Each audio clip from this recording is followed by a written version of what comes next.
Run the titles. Run the titles. I'm so confused. Run the titles. I'm trying to.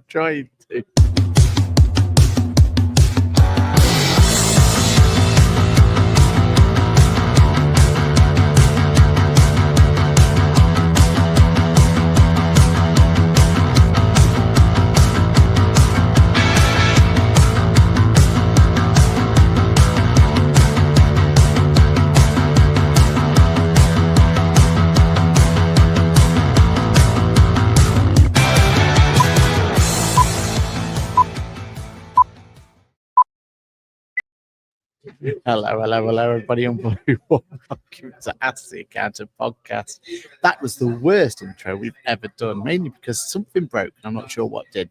It's episode number 154, and the date is the 13th of October, 2026. I'm your host, Aaron Patrick, and with me is my co-host, Mr. Johann Goree. Johann, other than the shock of not having an intro happening, how's your weekend been so far? Your week been?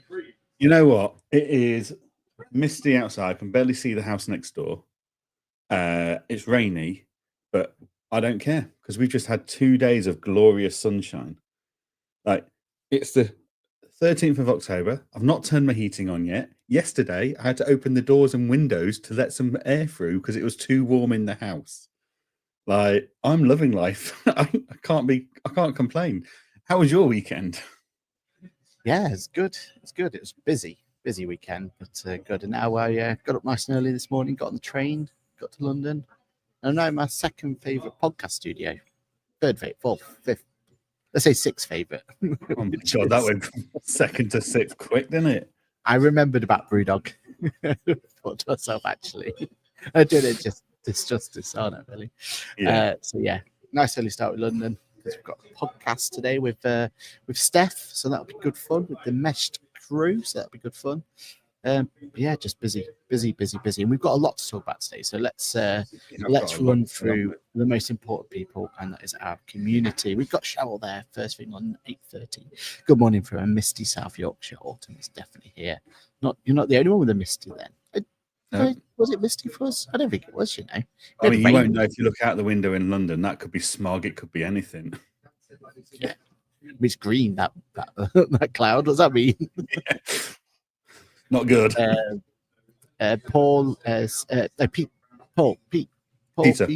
Peter. I knew it was a P. Sorry for that, Peter. Says good morning from a rainy Coventry. Yeah, it was raining in Derby, so yeah, that does make sense. Mahul says, good morning, everyone, from a cloudy London. I hope everyone had a great weekend. Hope you had a great weekend too. Steph says, morning, gents, on a train, so may lose signal.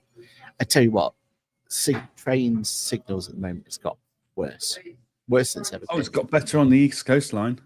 They put up new mobile masts. Oh, it's just, yeah. So you get uninterrupted the whole way? Yeah. I was watching YouTube the whole way last time we did Edinburgh to London, and I didn't have any signal interruptions until we hit London and started doing all the tunnels and stuff towards London. Yeah. Oh, yeah. Fantastic line, the East Coast line. You ought to get onto that more, mate. Well, it's Newark, so it's not that far away. I mean, well, Newark, that is the East Coast line that goes through Newark. That's what I'm saying. That's how I could get on. So if I did an hour and a half drive in the morning, I could get to Newark. I only have to get up at 3:00 then, so I'm only losing, you know what I mean? But it's also I get a nice signal all the way through. It makes sense in someone's eyes. Sue Green's here. Good morning, everyone. Proposal day. Oh, more on that in a moment there, Sue. Chris says, good morning, everyone. Foggy in Cambridgeshire. Paul Whitehouse says, good morning. Paul Ingram says, good morning from Audi Salisbury. The Bookkeeping Super Natasha says, good morning. Nick Bromley says, morning, guys. Good morning to you, Nick. Thank you for joining us today. Right, okay. Bit of promo to begin with, ICB promo. We are announcing that we'll be doing the Ask the Bookkeeper Pit Stop podcast backed by popular demand at the ICB Summit on the 17th of November. Come and join us. And then just a reminder that with the ICB Summit in London, they're going to have a brand new venue, and we're really excited to be going there. I mean, it's isn't it going back to a venue they've previously been at? I think it's like back to where it all started. Oh, I don't know. Yeah, the Queen Elizabeth Conference Centre, just over the road from the old one, just in front of Westminster. So that should be good. No idea about hotels and stuff. So hopefully someone in the comments can tell us what hotels people recommend. But yeah, it's here we go. And there's a short list out today. That could be exciting, right? That'd be good. Yep. So yeah, back there. Niall's here as well. Good morning, sir. Good morning, Aaron and Johann. Thank you very much. And Marcus B is there as well. So good morning to you. They're coming in too fast. And Juliet's there saying good morning. Mo says Luke Award finalist announcements live on LinkedIn later today. Oh, they do that special LinkedIn show, don't they, where they announce what's happening and everything else. That'd be cool. I hope it's not clashing with another very popular webinar later today. That's a good. They might not have a very good turnout. That's a very good point. Oh, Clash of the Titans. And Mahal says all the very best on all applicants. Where are you, Aaron? I am in London in a nice little pub. So it's a bit noisy, isn't it? But yeah, I'm sure we'll make do. We'll make it work. I'll mute my mic in between sessions and stuff like that. Right. Okay, cool. Let's get on with today's big talking point, which is Xero. Xero had, Kirsty says, no, it's at 12, yours is at 1. So maybe it's the warm-up act. Is that what you're classing it as? We're of that caliber. I mean, that's not a bad warm-up act, to be honest. I wouldn't snuff at that. That's a good little warm-up act for you. Look, today we're going to be talking about the fact that Xero's roadshow started last week. Friend of the show. I won't say the name just because there's a bit of beef going on here. So we'll say just friend of the show who does a podcast. Is it even a friend anymore? Is it an acquaintance of the show? Wears a cap. Have we demoted him? A new business. I mean, I can't give any more away, but yeah, he mentioned how the Xero Roadshow it was here, and it says that for the next 6 months there's going to be a shift in how you work with Xero. The first, in his words, and we'll completely back this up, the first iteration of Jax was a flop. Really? That's pretty mildly, isn't it? It has been rebuilt or has evolved, and what's coming looks exciting. What will we see? And this is the bit that I want to talk about. So here's what they're bringing to Jax. It's auto bank reconciliation, advanced reporting inside Blue Xero and HQ, cross-platform data analysis, data accentuated by information available on the web. So they're your 4 big announcements of what's coming. So basically, Jax is having a glow up.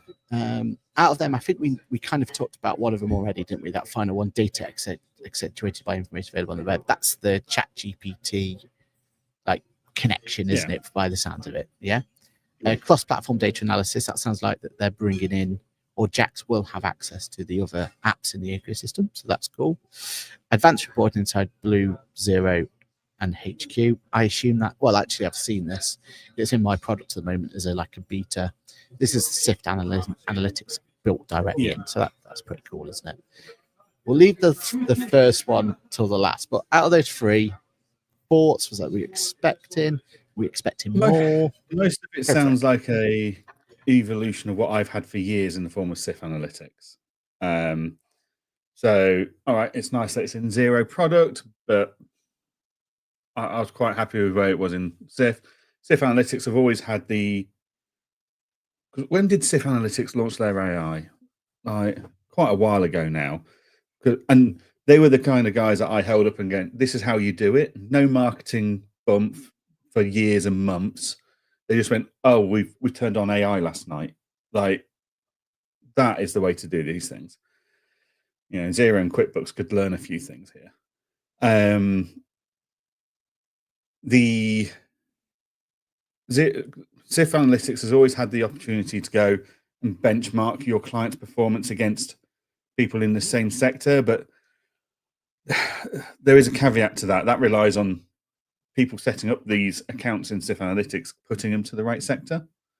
So if you've got a garden centre and you put it into, I don't know, a different sector, like a cafe sector, because the garden centre's got a cafe, you haven't got quite the right comparisons there. So very open to human error to throw off your comparisons. So I've never really used the comparisons because I didn't really. My concern through no fault sifts is the data being used for it is very much subject to user stupidity of not me, but other users categorizing their clients wrongly. So I've always ignored that to a certain degree, but as a concept, I like it. So if they're then bringing in using ChatGPT to make those comparisons more and benchmarks more reliable, fantastic. It'll be interesting to see what they come up with. Yeah, that whole reporting all in zero, but that requires a change of approach for me, because the only time I go into zero HQ is when I'm adding, deleting, transferring a subscription or a team member. That's really the only time I'm in there. So I don't use zero to tell me what VAT returns are due. I've got Engager for that. So yeah, it'd be interesting to see. And is it a strong enough use case to convince me to go into that aspect of zero more? I'm not convinced, but I imagine that'll be their metric was how much screen time has that now got compared to previously. So they'll soon know if it's working or not, but it's changing behavior, which is, as we all know, not an easy thing to do. So yeah, interesting. Do I see any value in any of it when I've already been using SIF Analytics for years? No. But if I hadn't been using SIF Analytics for years and this is all now available in zero, yeah, huge value add for those people. Completely get it. But so I do very much see myself in the niche side of that use case that, like when QuickBooks announced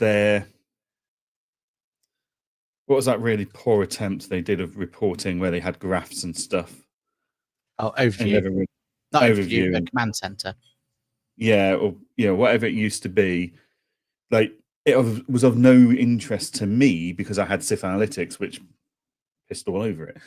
But for people that hadn't got any reporting insights with graphs, okay, I get it. I can see the value add. But yeah, so I'm very much aware that I'm not the kind of person that they're trying to attract in with this. They're trying to entice you with enough information to go, oh, hello. Like it's a gateway drug. Basically, they're trying to get you interested enough with these free reports to go, this is really useful. I want the whole set. I'll pay for SIF Analytics. So yeah, that's my thoughts without going on to bank reconciliation.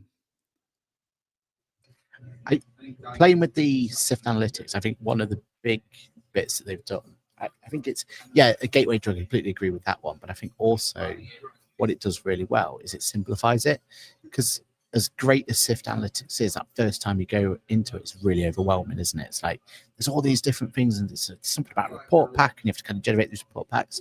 And there's definitely an investment in trying to understand it to get the most out of it, right? And you've got to kind of learn it to go through. But there will be for any comprehensive reporting tool. Oh, agreed. But this one is so much simple. Like literally, you go in, it just creates you a nice dashboard that you could then, how powerful Sift is, right? Like you would then be able to use that directly with the client from there. So hats off to them for that simplification, that bringing it into product, that element there. They've nailed that. That works really, really well. And it kind of gives you some confidence of where that relationship's going to go, right, going forward. It's not just they're not just going to build them in parallel. They're going to try and integrate them as deep as possible, which is what you want to see. They've also integrated cash flow, and I can't remember if Sift ever did cash flow that much. I can't remember if it's definitely not part of the tool I've ever used it for. It's never been. They do the analytics very well. What they don't do very well is the forecasting. I've never really been able to make sense of their forecasting. But I think the part of the problem is what, as accountants, we class as a cash flow statement. and what a client's cash as cash flow, class as cash flow. Christ, there's a tongue twister for you on Monday morning. Are two different things. Like the clients want a graph that shows their bank account going up and down, where SIF Analytics is looking at it from an accounting point of view of assets, liabilities, etc. Like it doesn't make sense in the client's eye. Whereas like you go to float, and float is fantastic because that is the bank balance, and cash in, cash out is dead simple.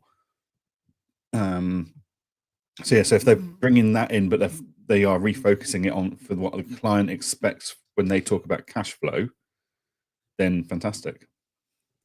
That, and I suppose it's feature parity, isn't it? Because the rivals have cash flow forecasting tools built directly in, so it's probably just trying to tick that box, isn't it? Susanna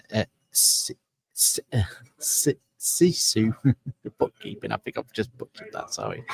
Morning all. Zero was good last week in London. Let us know if we've missed anything. Was there another announcement other than the bank rec that took your attention? Do let us know.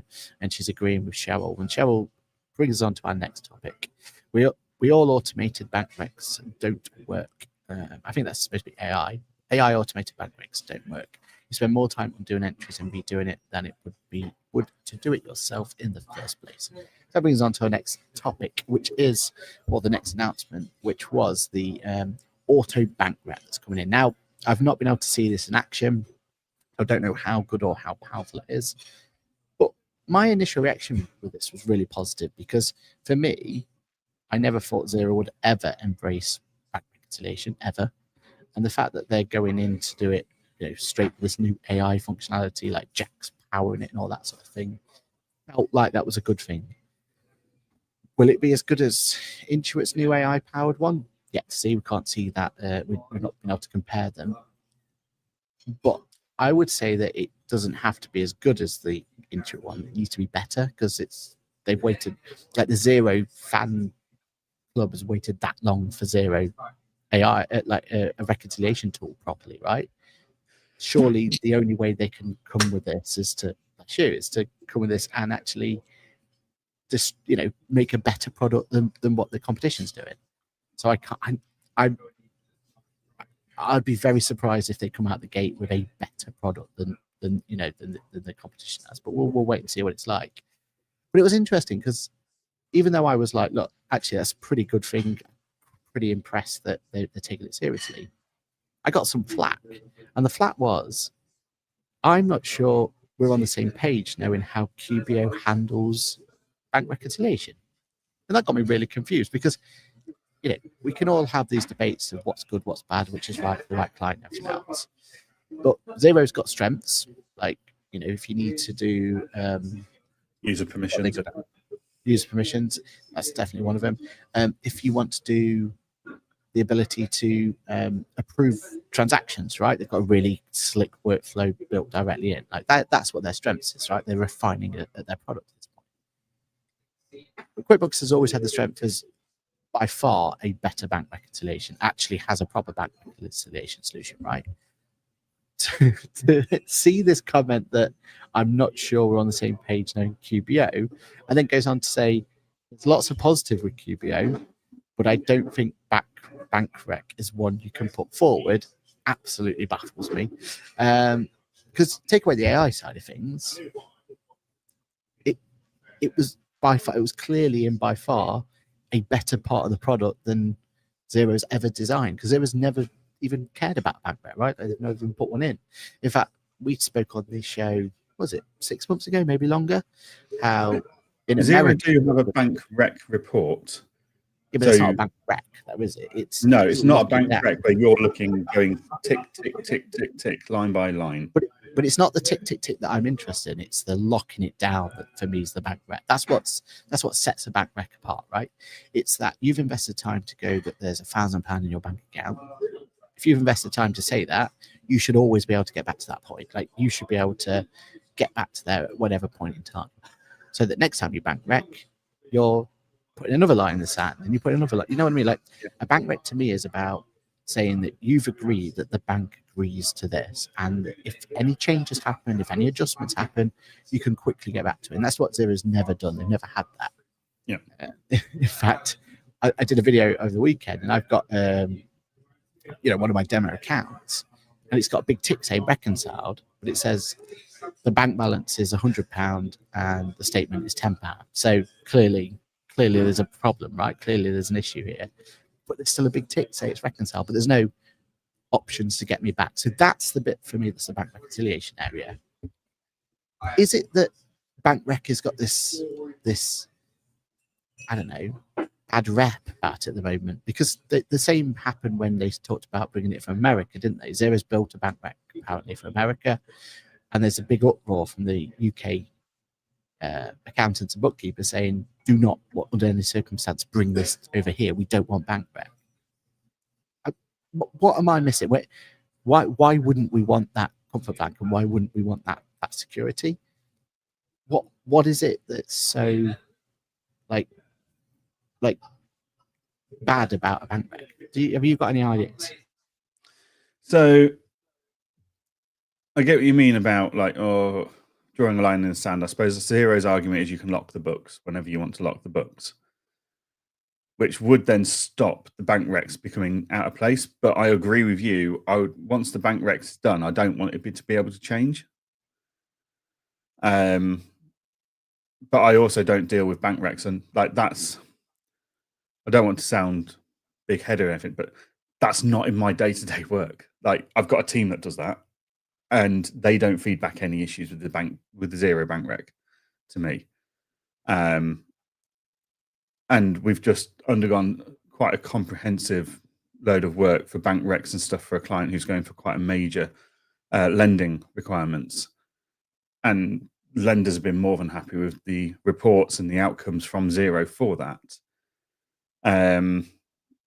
So yeah, look, whether those reports are still valid in a week's time when something's changed at the bank and stuff, a different matter. But for now, it's fine. Should, once I've completed a bank rec, it be locked down? Yes, because otherwise we're at risk of having to go and redo our work, and that's not an effective way of working. Do I need to go through and tick every single line if the opening and closing state balances match?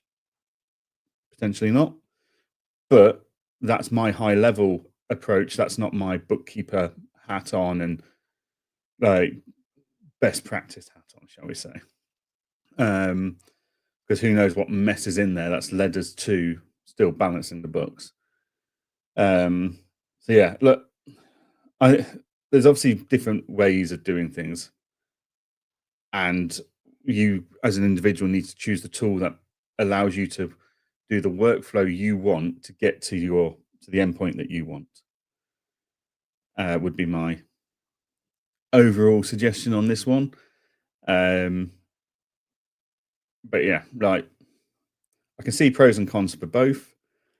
If a bank rec AI tool comes in and goes, right, here's your opening balance. I've gone through and I've compared the statement to all of your transactions. They all match. Everything's there, and the closing balance is done. It's like, cool, I'm happy.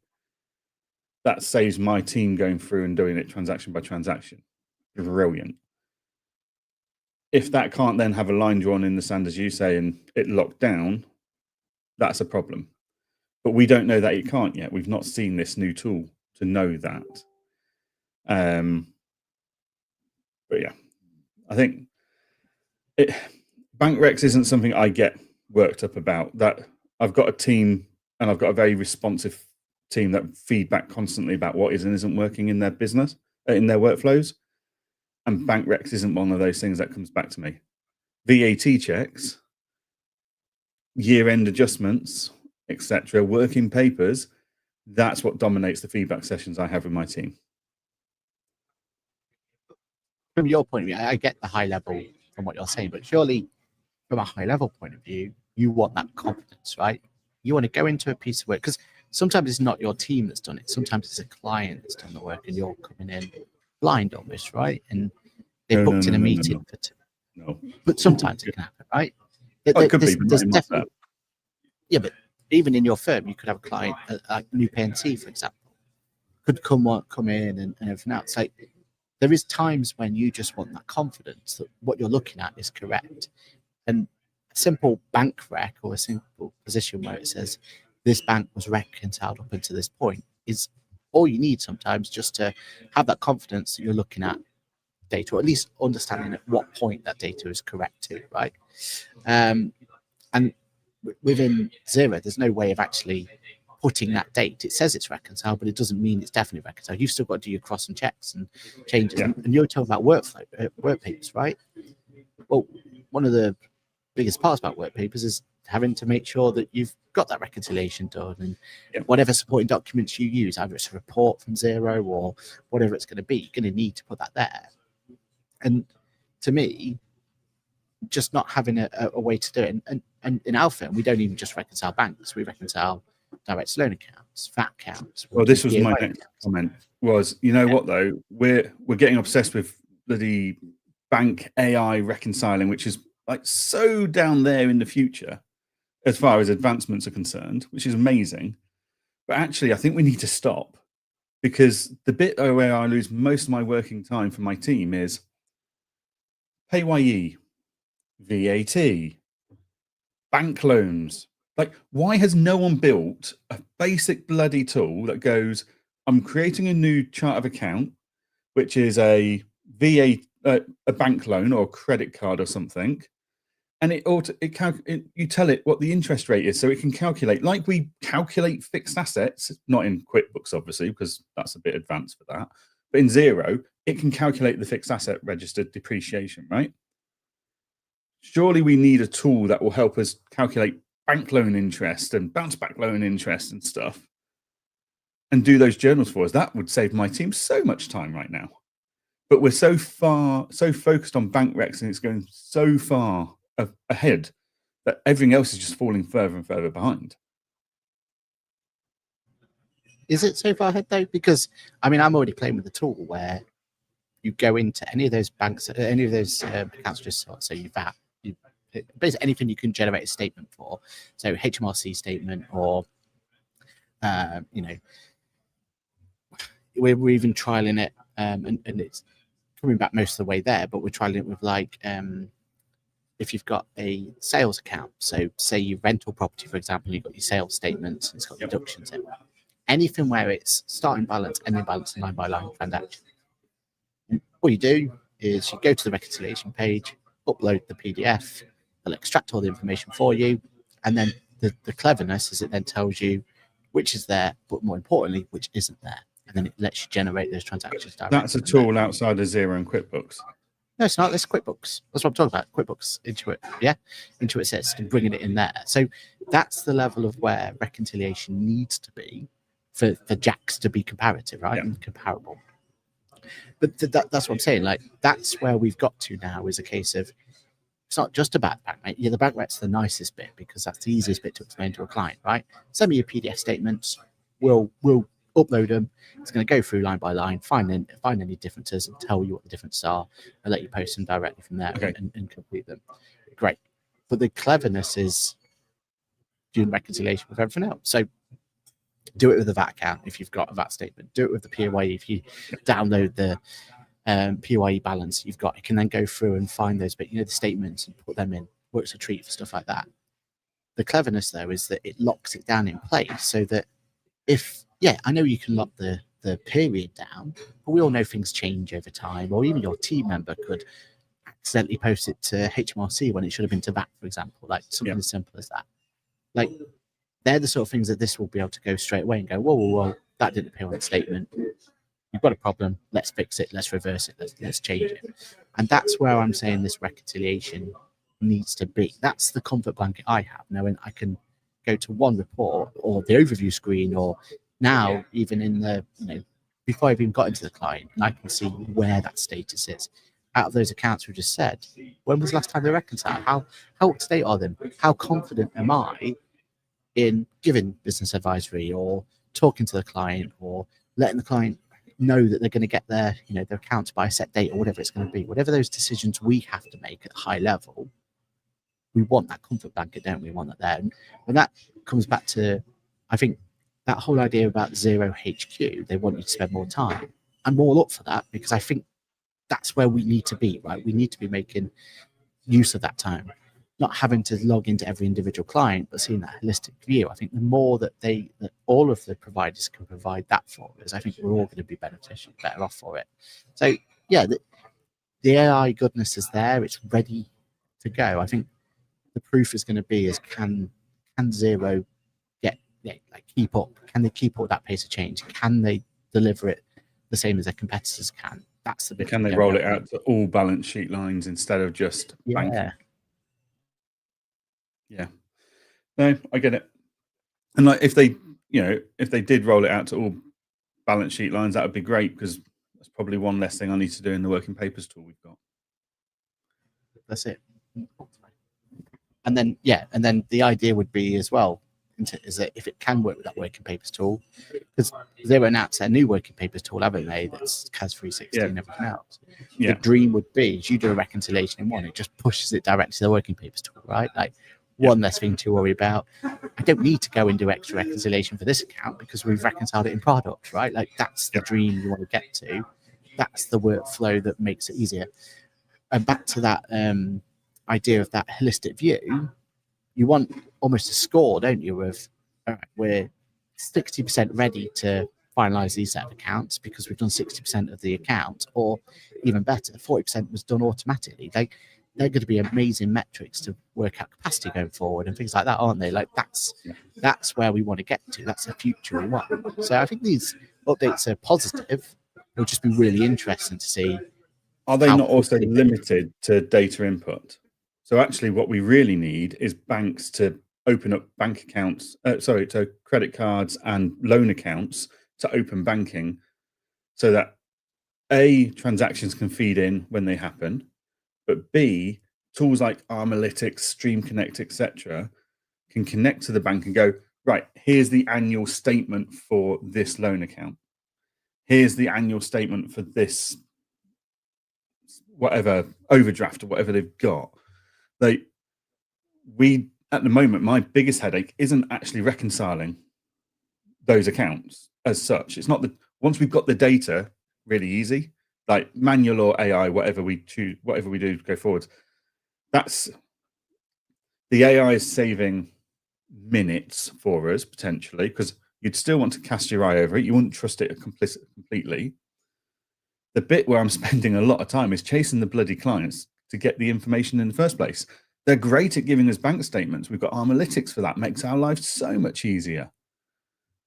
Like we'll be chasing for weeks to try and get a statement of account for a loan account.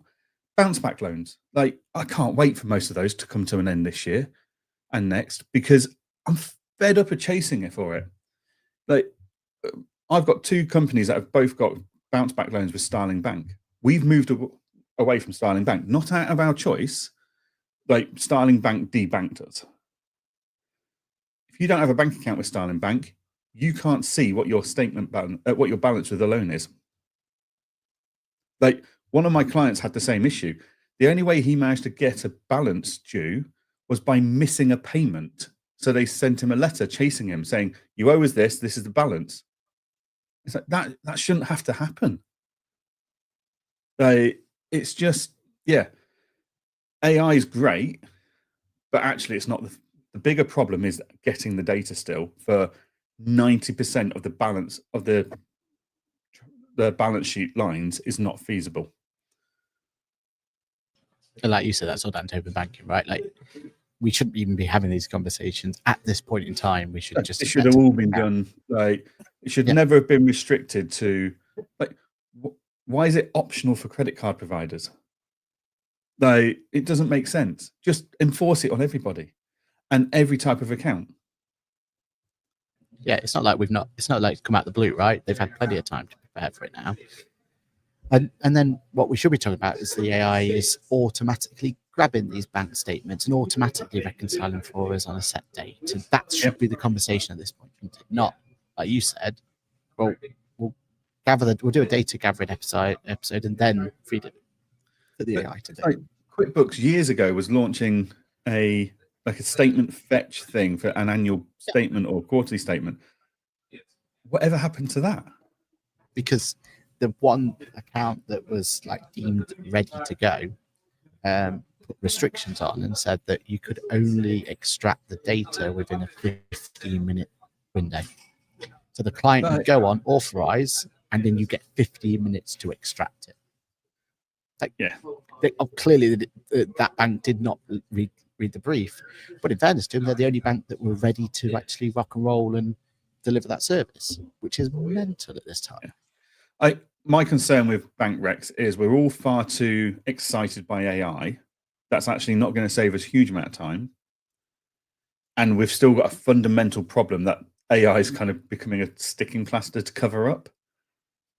I would argue there is times when it will save a massive amount. Like we're talking an extremely massive amount of time. Like you've all come across those clients, haven't you, where they are like in such a mess. They're completely their account's nowhere near right, and it could take your team member hours to do. Hours into minutes. Like that's what we're talking about here, aren't we? Like that's an initial saving, but of a new client, for example. But if you're doing a client every month or every quarter, the time savings are diminished there.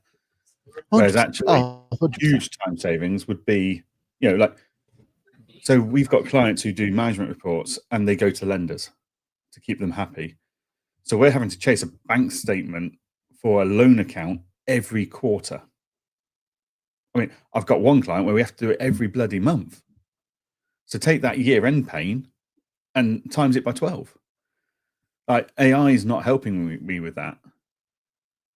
But in fairness, you could get AI to help you, push for it more, and there are ways in which, right? But back to that point though about you saying, it's diminished over time. It's diminished over time. But if you've got a client who was constantly making mistakes, constantly making problems, then you want that bank rec to be set in stone. You want that bank rec to be there. You want AI to help you get to that point, so that next time that you run a bank rec, next time that you have to look into it, it's going to give you all the information and the tools to make that nice and straightforward, right? Like that's where I see this is going. So let's quickly jump and see what everyone else has said. It's Catherine says Otto is amazing for auto bank. Yeah, I've heard some really good things about Otto, and being able to bring that information in, which is I suppose it's like you're saying there. There's going to be use cases where it's an absolute must to have for certain clients.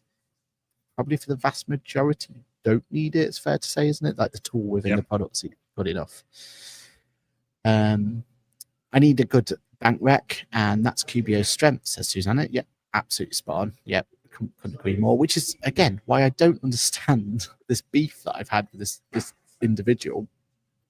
Basically, telling me that that there's lots of positive at QBO, but I don't think bank rec is one to put forward. It's like, are you sure? Are you sure that's the case? Paul says, I did a bank rec 0. I did a bank rec 0. It missed a 40k payment to an employee wages, which was on a physical bank statement. Still balanced because it also missed a transfer of the same amount. So it's just, that idea that just because the balance and the thing is right doesn't mean that that's 100% no, exactly. right. And I think I'd scrap the word 0 there and go any AI tool could make that mistake at the moment. Not if it's doing line by line, right? Like that's the point. Yeah. Because that's what using some of the tests I've done and everything else. That's exactly the tests I've done, especially with pots and everything else, right? And bases, whatever you want to call them, right? That's where the AI tool is brilliant for, because it just goes right. Okay, let's just make sure that they're accounted for. Picked it up from doing a PAYE payment report. Exactly. That would be great knowing it's already done. These things still need checking, says Kirsty. Yep, 100%. And Catherine says, I have so many loan accounts and also accounts on saving platforms that I can't access. PAYE just says Catherine with an unsmiley face. Yeah, we feel your pain there.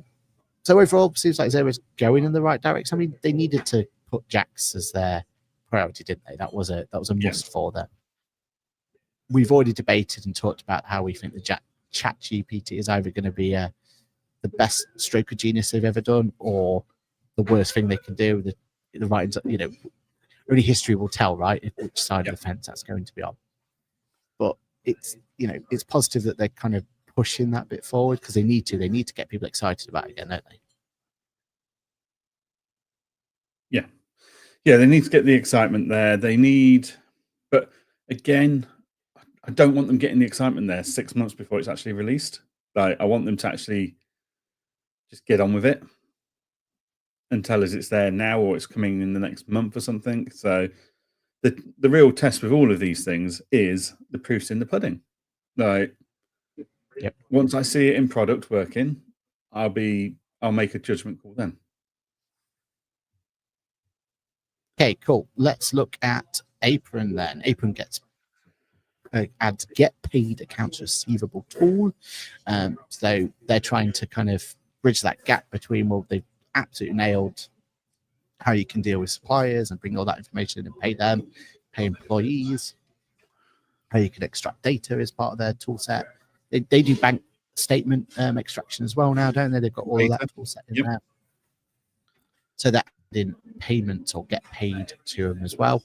I think the feature that a lot of people are seeing and get excited is the fees are really competitive. 0%, for example, free buzz. Business cards giving you flexibility. It's 2. All right, Aaron, I'm going to take over here because you're breaking up quite badly. Go for it. So Apron's launched their payment fees. For anyone that couldn't hear Aaron there, if they're using business cards, they're how much, Aaron? 2.something%, I think it was a 2.9%. And the customer, and you either can pay it or the customer can pay it. You kind of get choice. Yeah. So, which is a nice feature. Like I really like that idea. Now, it also doesn't allow you to pass the fee on to the customer if it's an individual personal card, because that's illegal, which is nice. But technically, under the current laws, you can pass the processing fee back to the customer if it's a business. It's only individual personal people that you can't return that fee back to. And personal cards are 0%, I think, aren't they? Which is very competitive. I had a play of it over the weekend. And oh dear, I'm disappointed in Apron. I love Apron. I think everything they've ever released has been very, very good. This is a very minimum viable product, and it's not to the Apron standards I was expecting, if I'm honest. So all it is you copy a link and you send that to your customer saying, "Can you pay me, please?" And that opens up a web browser. And the customer has to type in how much to pay you and what invoice they're paying, like invoice reference number. So the link isn't directly linked to an invoice. It's a dumb link. It doesn't know, like, it's a dumb generic link. In theory, you could put the link as a web page on your website and tell your customer, "Oh, you just go to our website and enter the amount you want to pay us and the invoice reference." I don't know about anyone else's customers, but that will not work with mine. They'll forget. They won't know what the invoice reference is. They'll pay me the wrong amount. Like, it's too open to errors and customers being slightly useless. So for me, for that purpose, this is a non-viable product for my firm. I'm hoping it's going to see a huge transformation in the weeks to come. But I was disappointed at the quality of this release, considering the quality of what we've seen from Apron over the past years. It wasn't good, if I'm honest, having played with it. And for me to look at it and within 3 minutes go, no, it's just not this isn't a viable product for me. And like, other people that I know have looked at it and gone, not a chance. Why would I trust the customer to type in the amount they're paying and the invoice reference number? Plus there's no Apple Pay, Google Pay, none of that. Like, loads of my one-off invoices get paid using Apple Pay or Google Pay, thanks to Adfin in this case. But I get paid so much quicker and more conveniently because of that. Whereas this is enter the amount, enter the invoice detail, then you've got to enter your card details unless you've got them saved on your device and it auto-populates. It's just not the quick, slick payment experience I was expecting to see from Apron, considering the quick, slick process that we have for bank statements, for processing for invoices, expense cards. Yeah, I've got complete faith they will turn this around in the future, but as it sits there today, I won't be using this in my firm, which is upsetting because, yeah, I think this is quite a damaging release for them, in effect, considering the quality of their releases up till now. Is this a byproduct of the fact that APIs and everything? Because surely it's in, especially QuickBooks' interest, not to have a pay now button, right, or equivalent. Is this the same as we've seen with other providers before, where they're struggling to offer a SIG service because they're so limited to how much data they can pull from QuickBooks by any chance? So this basically this is basically how Cresco tried to do this in the market using bank transfers. Where are Cresco now? I know they do a lot of work with Xero, but that's it. Like, they're struggling, from my understanding, to get market penetration because the solution just doesn't work, and they've had to turn off their standing order solution because it just wasn't viable. But there are ways and means around these things. Adfin don't have any issue pulling data from QuickBooks and putting it onto direct debit or card payments and sending the invoice and going, right, here's what you owe, and you click pay now and it goes, right, you owe us this, how are you going to pay us? Bank transfer, Google Pay, Apple Pay, card pay. Like, Adfin have proven this can be done very easily, regardless of the limitations that are initially there from QuickBooks or other FMS solutions. There are ways around these things, and those ways have not been executed. Adfin had to be creative to build them, right? Like, Cresco never was creative, but well, they just, you know, accepted those limitations and kind of moved on. And for Apron's first attempt, is it fair to say that they're just, before they get creative, they're just gonna, it's like, say, minimal viable product just to get it out the door, maybe? But we both know the risk of that. You release a minimal viable product, people look at it like we have, go, no. And then it's a real fight to get them back to look at it again because they've already made up their verdict. Like, yeah, it's a huge challenge they've now set themselves. Kirsty said in the comments, agree with the comments, but allows for one payment for multiple invoices. But you still require the client to enter the amount that they're going to pay you. Whereas Adfin, I can say send a payment link, which doesn't generate an invoice. I've had a client that's been out of commission for 6 months. They've been undergoing cancer treatment, back up, fully recovered, doing really well now. The agreement I had with them 6 months ago is, we'll keep doing the work. You focus on yourself. We'll keep invoicing. If any of the invoices don't get paid, don't worry about it. We'll sort it out once things are back to normal. They're back in. 3 payments bounced. So I just sent them a payment link last week saying, with the amount that I had entered, and they just went, pay now. Done. So I'm still taking away that human client error element by saying, this is the amount you're paying.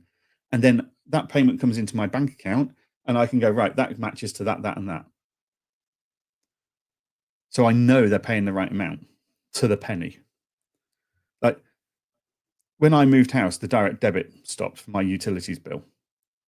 And for some reason, it's not letting me set one up in the app. I need to call them. I'm a busy guy. I've not had time.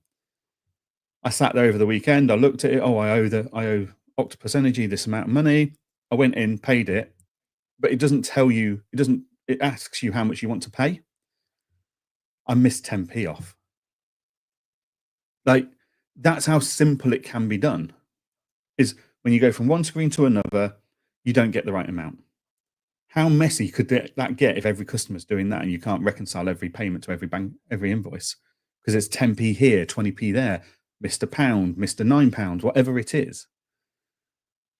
Like, yeah, it's a mess waiting to happen, I think. So let's go through the comments here. So Paul says, can see why payment want to move into receivables, but there's a lot of products that already do that so well. Personally, they should stick to payables. Yeah, I agree. Whether this is going to be a good tool for your clients rather than your firm, maybe, but again, I think the same problem still exists. It relies on the client's clients to enter the right amount. But maybe this is one of those where you brought it up last week, where the benefit of this is they don't have to go into QuickBooks, they don't have to go to Xero, they don't have to go to Sage. And for some circumstances, it's just well, the team members already got access to Apron because they've been using it all this time, paying and everything else. They can easily just generate a sales payment, and that's, but you could do that. This is a complementary service, isn't it? This isn't their big selling point. This is almost a nice to have, isn't it? You can kind of Yeah, there's going to be some clients who can't do that. But that's another service they've got to create, get the admin for, set up, blah blah blah. Whereas this one, they could just, while they've already got, if they've already got an Apron account, they could always use this as well, right? They could, yeah. Whether they'll see enough adoption out of that method, I don't. In concept, I don't know.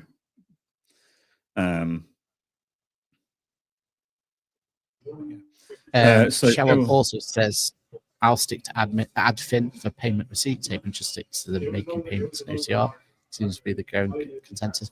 And part of me feels like Apron's target audience is the retail industry, right? The hospitality industry, right? And kind of going from there. Almost feels like an EPOS solution of some type would be a better fit anyway. Like maybe if this was a service included in, I was reviewing the new Somewhat card terminal at the weekend, did a video about it to go up.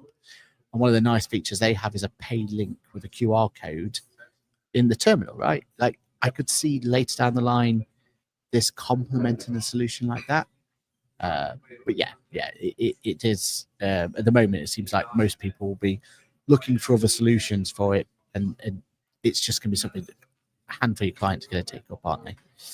And Mark Farrington says, I'm a bit late joining this, but welcome along, Mark. Perfect, John. I'll keep watching it. I hope for their sake things get improved on that. But I also think there's just so much that can be done in Apron for OCR, AI, and receivables and payments that actually, like if they built out a reporting tool that helped us understand the delays between invoice dates and actually us receiving them, like I'd pay a bolt-on for that information. Like, I don't need the core cost to go up, but there's so many other ways they could monetize their current product with further development. I don't think they needed to go into collect invoice incoming money to make more money. Fingers crossed, because we love Apron and we love the team, we love what they do. But this release feels rushed. Yeah, I mean, if anything, it just gives us another reason for clients to have a look.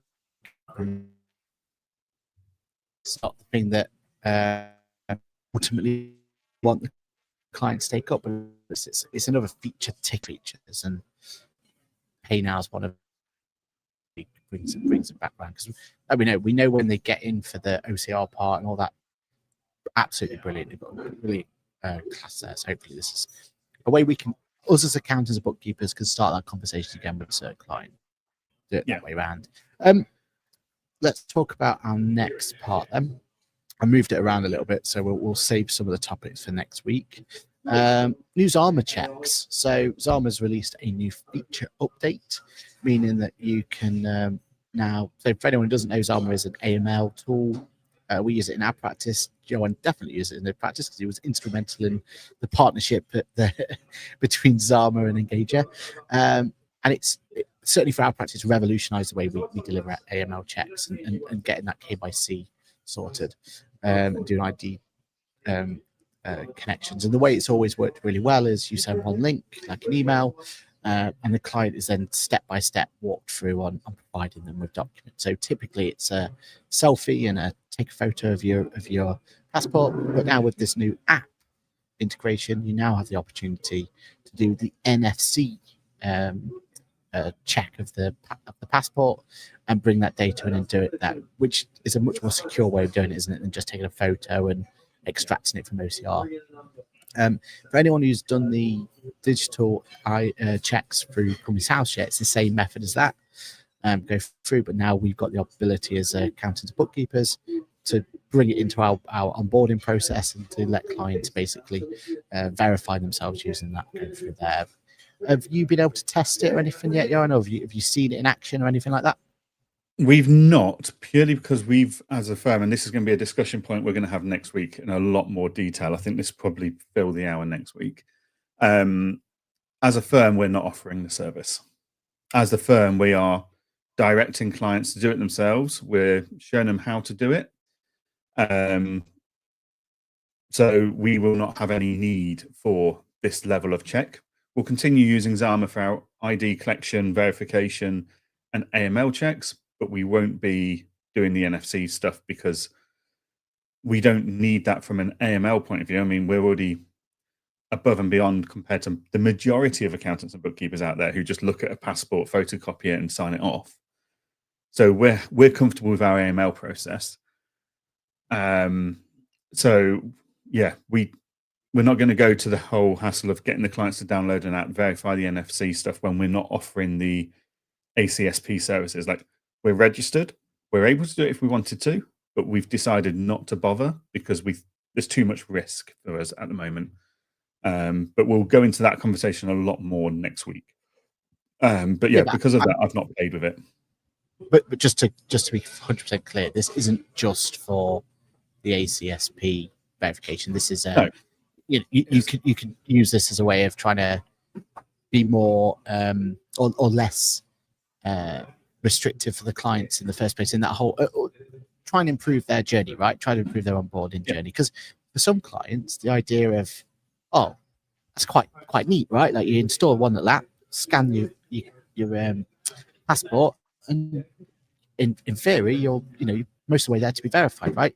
That's quite a nice experience to have. But again, we were talking off air, weren't we? We don't know quite what the flow's going to be. Is it restrictive and is it difficult to download the app or anything like that? We've got to test out and play around with it to understand it, don't we? But I think offering that as a solution, and I imagine that is an offer. When the client comes to do the AML checks, if you've opted for that option, it'll be one of the options they can. They can still go back and take a photo of the passport and upload it, because I think they'll still need to do that as well as the NFC. Yeah, because there's only certain ones that has the NFC chip, isn't there?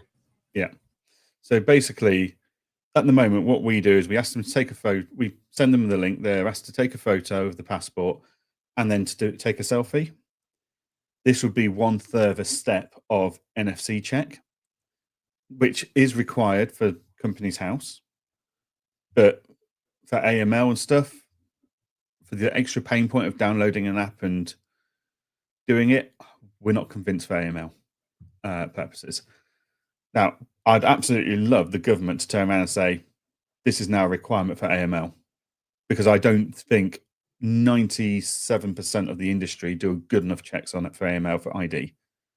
I just don't think they're doing, like, you looking at a passport, scanning it and photocopying it and stuff. Are you qualified to tell me that's a genuine passport? No. So if the government turn around and say, right, we're going to make this even higher quality AML checks, fantastic. I'm all up for it. But we're already so far ahead in my firm with how we do our AML checks for data protection and stuff, for identifying people and verifying that it's the person that's on the passport, taking the selfie and stuff like that. I'm not worried for the NFC tag at the moment. But yeah, it's going to be interesting to see what the adoption of this is. I'm seeing more and more firms saying, actually, we're not going to do the Companies House stuff at all. But as I say, that's a whole conversation for next week because we have got 1 minute left. And Aaron's frozen. Oh, I'm back now, aren't I? I'm back. Yep. Quickly go with this one. Cheryl says, Apron's bank extraction tool is really good, though. That gets my vote. Sue says she loves Adfin. And Kirsty agrees with Cheryl. I used it for a non-bank statement the other day, supply PDF, and it was very good. Yeah, print supplies and stuff like that is always a nice to have, isn't it? Johann, talk about your webinar that's later today in more detail. Go for it. Yeah, so today at 1 o'clock, we are doing the Proposal Plus, your first glimpse for proposals. So Engager will be releasing soon the Proposal Plus functionality, which will give enhanced letters of engagement, things like tracking, like you'll be able to see, has the client viewed my letter of engagement and proposal yet, or have they just ignored it completely? You'll be able to do better editing.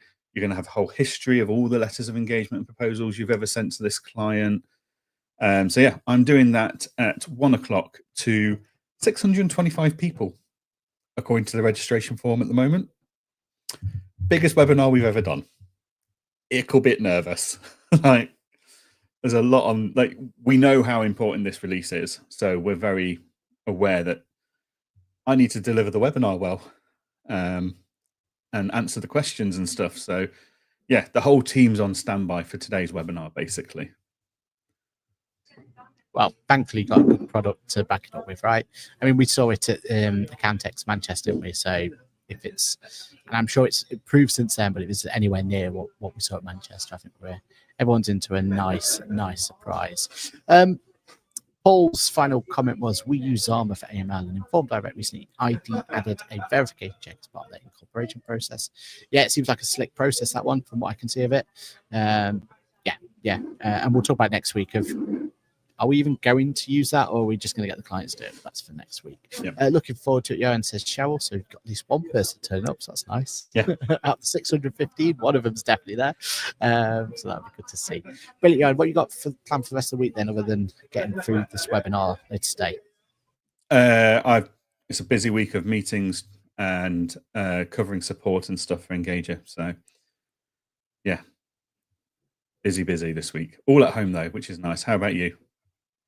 Yeah, all at home as well. Obviously, today I'm in London, but then when I get back, I can get my head down, get some work done. A lot going on at the moment. So yeah, it's going to be good to get it done. A lot of forms and everything else to fill out. So it's been interesting times indeed. Keep an eye out for Ask the Accountant as well. We've got the watch series coming up. We've got some other videos coming out. I hopefully got to see TCS's video. Cool locations one over the weekend. Yeah, really enjoyed doing that. And there's another one in the series coming its way. So yeah, plenty for you to keep an eye out for. Well, Johann, and everyone, thank you very much for joining us today. It's been a very interesting episode. And yeah, I think next week bring the tea, because I think there's a lot to discuss about a certain topic that we've got that we want to talk about. So yeah, should be an interesting one. All right. Cheers, everyone. Thank you very much. It's a bye from me. And a goodbye from me. Cheers, everyone. I'm going to bye.